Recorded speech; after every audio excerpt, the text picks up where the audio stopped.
সারা ভারতবর্ষ জুড়ে সমস্ত ব্যাংকে জারি হলো পাঁচটি নতুন নিয়ম। যদি আপনাদের ব্যাংক অ্যাকাউন্ট থাকে, সেটা যে কোনো ব্যাংক অ্যাকাউন্ট হোক না কেন, এই প্রত্যেকটি নিয়ম আপনাদের জানতে হবে, না হলে আপনারা একটি বড়সড় সমস্যায় পড়তে পারেন। তো বন্ধুরা, কি কি নিয়ম জারি করা হলো আসুন আপনাদেরকে ডিটেলসেই জানিয়ে দেই। 2025 সালের শুরুতেই দেশের ব্যাংকিং সেক্টরে আসতে চলেছে অনেক গুরুত্বপূর্ণ পরিবর্তন। আরবিআই বেশ কয়েকটি নিয়ম কার্যকর করেছে, যা জানুয়ারি মাস থেকেই কার্যকর হয়েছে।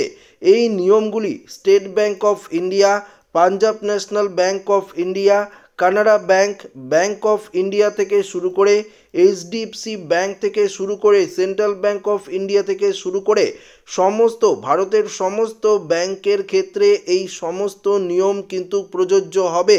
এই নিয়মগুলির উদ্দেশ্য হলো যে ব্যাংকিং পরিষেবাগুলিকে আরও স্বচ্ছ এবং গ্রাহকদের উপযুক্ত সুবিধা দেওয়া। তো বন্ধুরা দেখুন, এখানে কি কি সুবিধা আনতে চলেছে।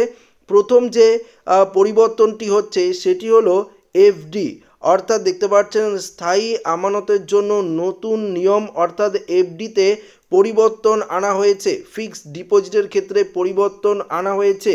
কি পরিবর্তন আনা হয়েছে আপনাদেরকে জানিয়ে দিচ্ছি।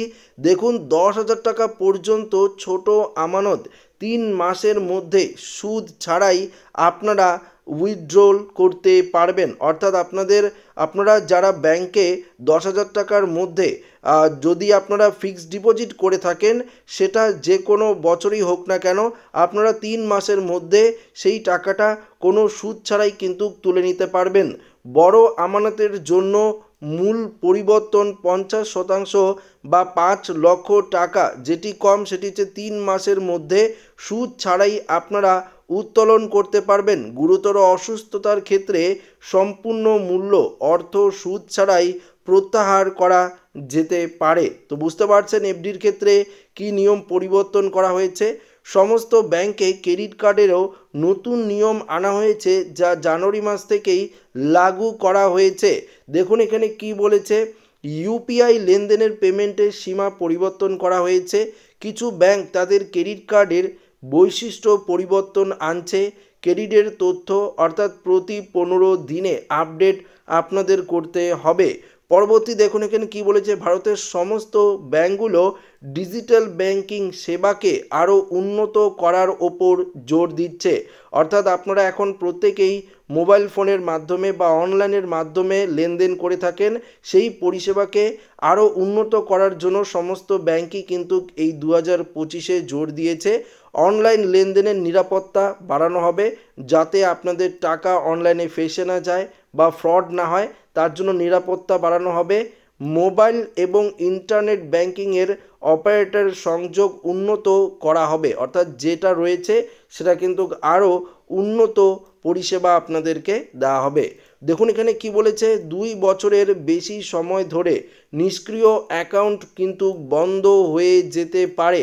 2 বছরের বেশি সময় ধরে যদি আপনার অ্যাকাউন্টে কোনো লেনদেন না হয়, তাহলে কিন্তু সেই অ্যাকাউন্ট বন্ধ হয়ে যেতে পারে। অ্যাকাউন্ট হোল্ডারদের আগেই জানানো হবে একটি এসএমএসের মাধ্যমে বা বিজ্ঞপ্তি দিয়ে। অ্যাকাউন্টধারীরা তাদের অ্যাকাউন্ট পুনরায় সক্রিয় করতে পারবেন ব্যাংকে গিয়ে।